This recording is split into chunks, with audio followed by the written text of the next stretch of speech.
नमस्कार दोस्तों, स्वागत है आपका आपके अपने यूट्यूब चैनल में। दोस्तों, जैसा कि आप जानते हैं कि देश में जो है नई शिक्षा नीति पे ज्यादा जानकारी निकल कर आ रही है और ये लागू होने वाली है।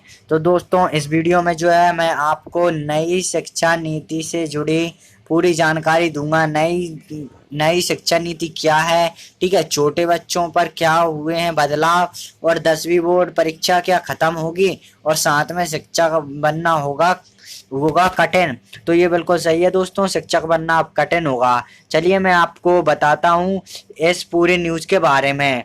तो दोस्तों, अगर आप हमारे चैनल पर नए हो, चैनल को सब्सक्राइब जरूर करें। चलिए इस वीडियो को स्टार्ट करते हैं। दोस्तों, जैसा कि आप देख सकते हैं, ये लाइव हिंदुस्तान .com का जो है पेज खुला हुआ है। ये काफ़ी ट्रस्टेड वेबसाइट है और यहाँ पर जो है आप देख सकते हैं कि नई शिक्षा नीति 2020 school education board exam graduation degree में हुए बड़े बदलाव जाने पूरी खास बातें।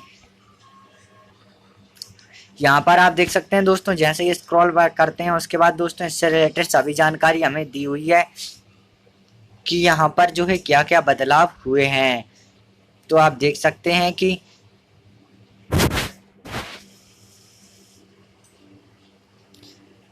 केंद्र सरकार ने बुधवार को नई शिक्षा नीति को मंजूरी दे दी है। करीब 34 साल बाद आई शिक्षा नीति में स्कूली शिक्षा से लेकर उच्च शिक्षा तक कई बड़े बदलाव किए गए हैं।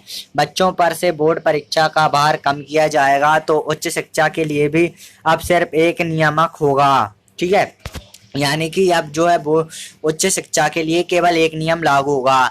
पढ़ाई बीच में छूटने पर पहले की पढ़ाई बेकार नहीं होगी। 1 साल की पढ़ाई पूरी होने पर सर्टिफिकेट और 2 साल की पढ़ाई पूरी होने पर डिप्लोमा सर्टिफिकेट दिया जाएगा। प्रधानमंत्री नरेंद्र मोदी की अध्यक्षता में हुई मित्रमंडल की बैठक में नई नीति पर मोहर लगाई गई। इसमें 2030 तक प्री प्राइमरी से लेकर उच्चतर माध्यमिक तक 100% और उच्च शिक्षा में 50% प्रवेश दर हासिल करने की बात कही गई है। शिक्षा पर सरकारी कर 4.43% से बढ़ाकर जीडीपी का 6% तक करने का लक्ष्य है। इसके बाद दोस्तों जो है वो है कि यहाँ जान नई शिक्षा नीति 20 का बात है, ठीक है। इसके बाद दोस्तों नीचे आते हैं तो सबसे पहली बात जो है वो है कि स्कूलों में 10+2 खत्म, अब शुरू होगा 5+3+3+4 फॉर्मेट। तो चलिए मैं आपको 5+3+4 फॉर्मेट के बारे में जानकारी देता हूँ। तो यहाँ पर आप देख सकते हैं लिखा हुआ है, अब स्कूल के पहले 5 साल में प्री प्राइमरी स्कूलों के 3 साल और कक्षा 1 और कक्षा 2 सहित फाउंडेशन स्टेज शामिल होंगे। यानी कि अब जो है आपकी नींव जो है अच्छी बनाई जाएगी, तो आपको जो है अच्छे से पढ़ाया जाएगा। अब सरकारी स्कूलों में भी LKG UKG और नर्सरी जैसी क्लासें होंगी। तो इसके बाद जो है दोस्तों, ठीक है, इन 5 सालों की पढ़ाई के लिए एक नया पाठ्यक्रम तैयार होगा। यानी कि आपका जो है नया सिलेबस जो है वो तैयार होगा। अगले 3 साल का स्टेज कक्षा 3 से 5 तक का होगा। यानी कि नेक्स्ट जो आपकी पढ़ाई होगी वो कक्षा 3 से 5 तक की होगी। इसके बाद दोस्तों 3 साल का मिडिल स्टेज आएगा, यानी 6 से 8 तक का स्टेज, यानी कि 6वीं से लेकर 8वीं तक। अब 6वीं से बच्चों को प्रोफेशनल और स्किल की शिक्षा दी जाएगी। स्थानीय स्तर पर इंटर्नशिप भी कराई जाएगी। यानी कि आप जो है अगर कोई बिजनेस में इंटरेस्ट रखते हैं तो आप जाकर वहां पर जो है ये काम कर सकते हैं या इसकी जानकारी ले सकते हैं। अगर आप इंजीनियर बनना चाहते हैं तो आप किसी भी इंजीनियर के पास जाकर उससे जानकारी ले सकते हैं और आपकी स्टडी भी उसी हिसाब से कराई जाएगी। इसके बाद दोस्तों चौथा स्टेज आता है, वो है 9 से लेके 12वीं तक का। यानी कि ये जो है अब वो 4 साल का होगा। इसमें छात्रों को विषय चुनने की आज़ादी हो रहेगी। साइंस या गणित के साथ फैशन डिजाइनिंग भी पढ़ने की आज़ादी होगी। पहले कक्षा 1 से 10 तक सामान्य पढ़ाई होती थी। कक्षा 11 से विषय चुन सकते थे, ठीक है। तो दोस्तों अब जो है अगर आप मैथ की सब्जेक्ट ले रहे हैं तो, और अगर आपका डिजाइनिंग और सिंगिंग में भी शौक है तो आप वो सब्जेक्ट भी चुन सकते हैं, और अगर आप आर्ट्स के हैं तो आप मैथ भी चुन सकते हैं। इसके बाद दोस्तों नीचे देखते हैं, इसके बाद क्या है कि अभी तक सरकारी स्कूल पहली कक्षा से शुरू होते थे, लेकिन नई शिक्षा नीति लागू होने के बाद पहले बच्चों को 5 साल के फाउंडेशन स्टेज से गुजरना होगा। फाउंडेशन स्टेज के आखिरी 2 साल पहली कक्षा और दूसरी कक्षा के होंगे। 5 साल के फाउंडेशन स्टेज के बाद बच्चा तीसरी कक्षा में जाएगा, यानी सरकारी स्कूलों में तीसरी कक्षा से पहले बच्चों के लिए 5 लेवल और बनेंगे।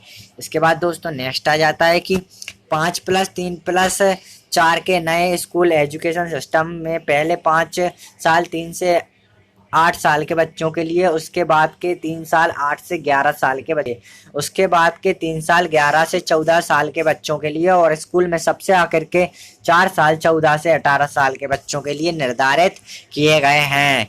तो ये कुछ ईयर वाइज था। दूसरा आता है दोस्तों 6ठी कक्षा से रोजगार परक शिक्षा, ठीक है, जो कि मैंने आपको अभी बताई थी। नई शिक्षा नीति को अंतिम रूप देने के लिए बनाई गई समिति का नेतृत्व कर रहा है डॉक्टर कस्तूरी रंगन ने कहा, अब 6ठी कक्षा से ही बच्चे को प्रोफेशनल और स्किल की शिक्षा दी जाएगी। स्थानीय स्तर पर इंटर्नशिप, ठीक है, तो ये जो मैंने आपको अभी बताई भी कराई जाएगी। व्यावसायिक शिक्षा और कौशल विकास पर जोर दिया जाएगा। इन शिक्षा नीति बेरोजगार तैयार नहीं करेगी, ठीक है, यानी कि आप जो है बेरोजगार नहीं होंगे। इसके बाद स्कूल में ही बच्चों को नौकरी जरूरी प्रोफेशनल शिक्षा दी जाएगी।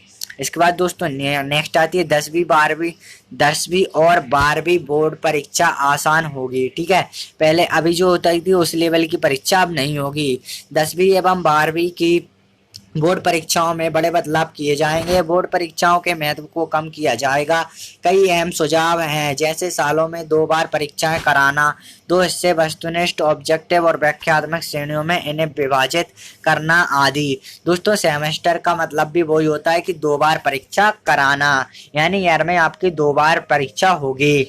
इसके बाद दोस्तों और जानकारी आती है कि बोर्ड परीक्षा मुख्य जोर ज्ञान के परीक्षण पर होगा, ताकि छात्रों में रटने की प्रवृत्ति खत्म हो। जैसा कि आप जानते हैं कि अभी जो है छात्र केवल रट कर परसेंटेज बना रहे हैं, लेकिन उसमें जो है नॉलेज बहुत कम होती है, तो इसे अब कम किया जाएगा और बच्चे को समझाने पर ज्यादा जोर दिया जाएगा, ना कि रटने पर। उसके बाद दोस्तों आता है बोर्ड परीक्षा को लेकर छात्र हमेशा दबाव में रहते हैं और ज्यादा अंक लाने के चक्कर में कोचिंग पर निर्भर हो जाते हैं, लेकिन भविष्य में उन्हें इससे मुक्ति मिल सकती है। शिक्षा नीति में कहा गया है कि विभिन्न बोर्ड आने वाले समय में बोर्ड परीक्षाओं के प्रैक्टिकल मॉडल को तैयार करेंगे, जैसे वार्षिक सेमेस्टर और मॉड्यूलर बोर्ड परीक्षाएं।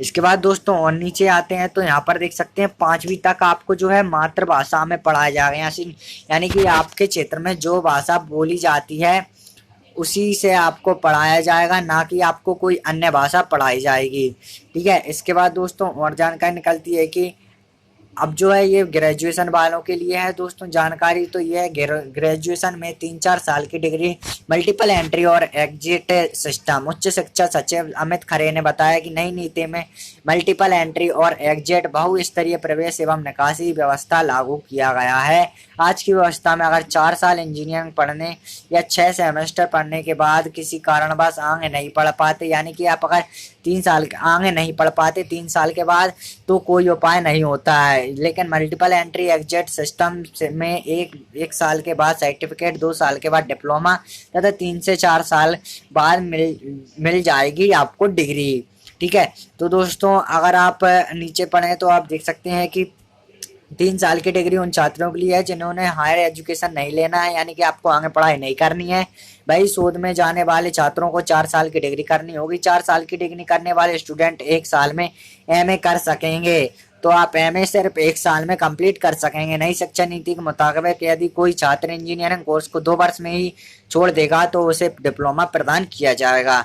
इसके बाद दोस्तों सबसे अहम जानकारी जो है वो मैं अब आपको बताता हूँ, वो है दोस्तों बीएड 4 साल का होगा दोस्तों। 4 वर्षीय बीएड डिग्री 2030 से शिक्षक बनने की न्यूनतम योग्यता होगी, यानी कि अब जो है आपको अगर आपको शिक्षक बनना है तो आपको बीएड करना ही होगा।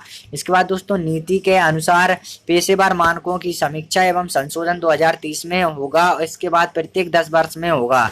शिक्षकों को प्रभावकारी एवं पारदर्शी प्रक्रियाओं के जरिए भर्ती किया जाएगा। पदोन्नति योग्यता आधारित होगी। कई स्रोतों से समय समय पर कार्य प्रदर्शन का आकलन किया जाएगा। तो दोस्तों बस यही था। और अगर आप जो है 5+3+3+4 को और अच्छे से जानना चाहते हैं तो उस पर मैं नेक्स्ट वीडियो बनाऊंगा। तो चलिए दोस्तों इस वीडियो को यहीं पर खत्म करते हैं। तो दोस्तों अगर आप वीडियो को लाइक करें, चैनल को सब्सक्राइब करें और साथ में बेल आइकन दबाना ना भूलें। देखने के लिए धन्यवाद।